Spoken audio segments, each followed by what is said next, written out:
Hello, this is Roxana Bangura of the Roxana Bangura channel and the Bangura Chronicles, where I and my daughter Amaris talk about our transition from the United States to Mexico and beyond.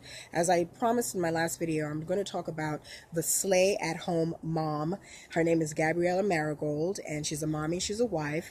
She moved from the United States to the West Coast, the Pacific coast of Mexico, and she's chronicling that in her blog, as well as her La Vida Lindsay channel here on YouTube and on Instagram. So I'm getting this information from Gabriela Marigold. The name of the article is The Essential Mommy's Guide to Moving Abroad from the Slay at Home Mom blog. And I'll have this information in the comments in the title. It's an exhaustive list. She has, dotted every I and crossed every T. There's literally like 57 items or 50 plus items on here for you to do to prepare for this monumental move. So I'll just highlight a couple of them today. You have to jot down everything. Keep a running list of all what you need to do. It's a big process, and what I've done is I've done it electronically. I've done notes electronically and emails to myself. Gabriella also recommends having a mini notebook or doing it electronically. But there's so much information that you have to process and filter for this move that you need to write it down to keep your head above water. Check your country's destination requirements. Make sure that you have all that taken care of. Obviously, ensure that your passports are up to date. And I'm not going by each point, but there's a lot on here. I'm just highlighting some things. Tune out naysayers. Tell the little anxious voice in your head to hush. It is a big move.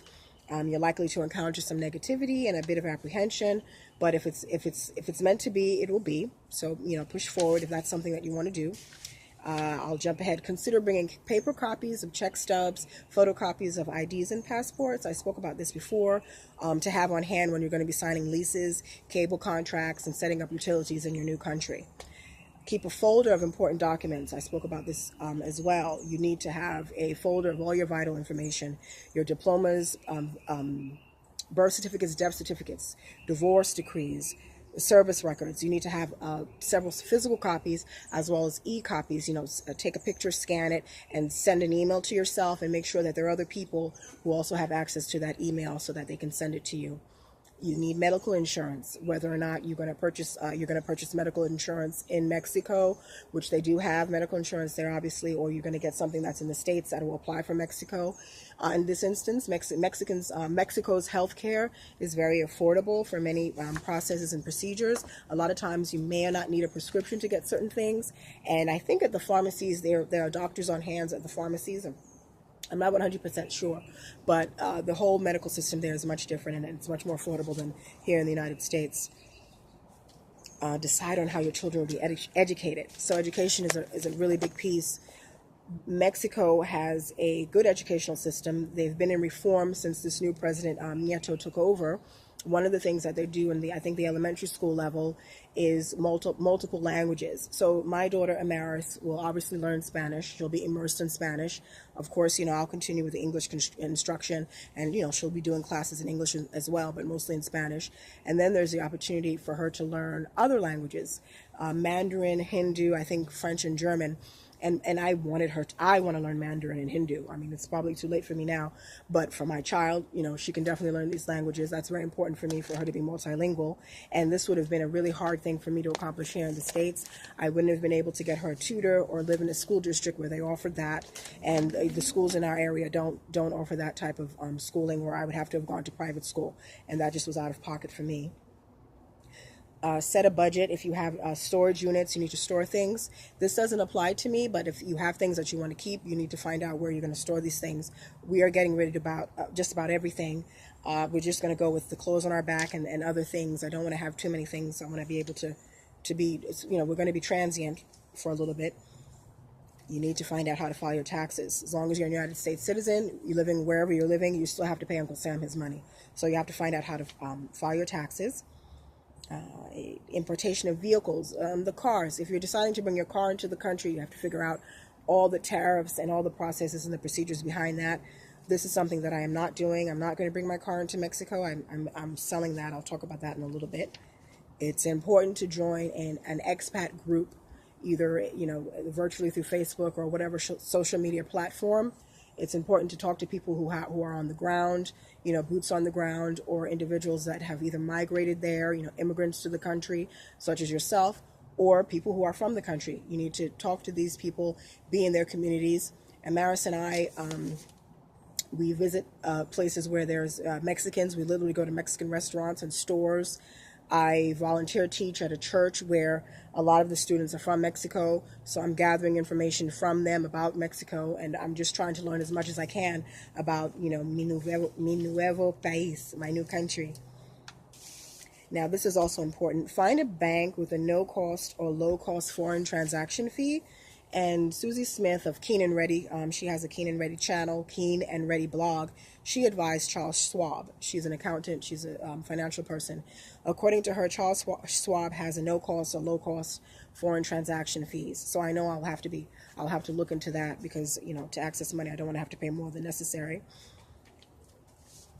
Let's see, there's a lot of good information here, and I'm not going to go over everything point by point. Again, the Slay at Home Mom blog by Gabriella Marigold has this information on her website.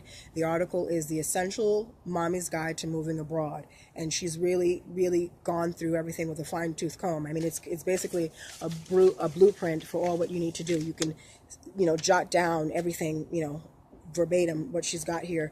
Pay all outstanding bills and schedule shut-off services for utilities, water, light, all that good stuff. Again, back to the car. If you're selling your car, clean it. Make sure that it's in really good condition because you want to get the most bang for your buck. I'm selling my car to CarMax. This is what Gabrielle and her family did. If they are able, and I have a note, there's a lien on it, and CarMax will buy it. They may not take the entire amount of the loan. They might take a portion, and whatever the difference is, I have to pay that portion on the spot. So I plan on selling my car to CarMax, and hopefully they'll take all the loan and take it off my hands. If not, then I have to come up with the difference to satisfy the debt, the lien, to satisfy the bank. But this is something that you can do. You can sell your car to CarMax with a lien on it. Gabriella did it. She advised me on it. I spoke to CarMax, and you can do that. So that's an important piece for me. And also, let's see, shipping. If you're sending things abroad, it's important for you to find the best rates for that.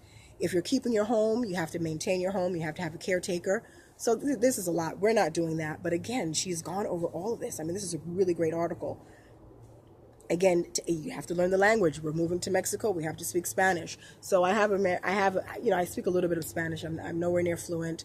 My daughter has been learning Spanish off and on since she was 10 months old. I've had a tutor for her from Mexico, actually, when she was a woman I went to church with, and she was a kindergarten teacher, and she used to come to my home and teach Amaris. So I've always, I grew up in New York, I grew up in the Bronx, and it was always important for me, for my daughter to know some Spanish, because that's the environment that I grew up in.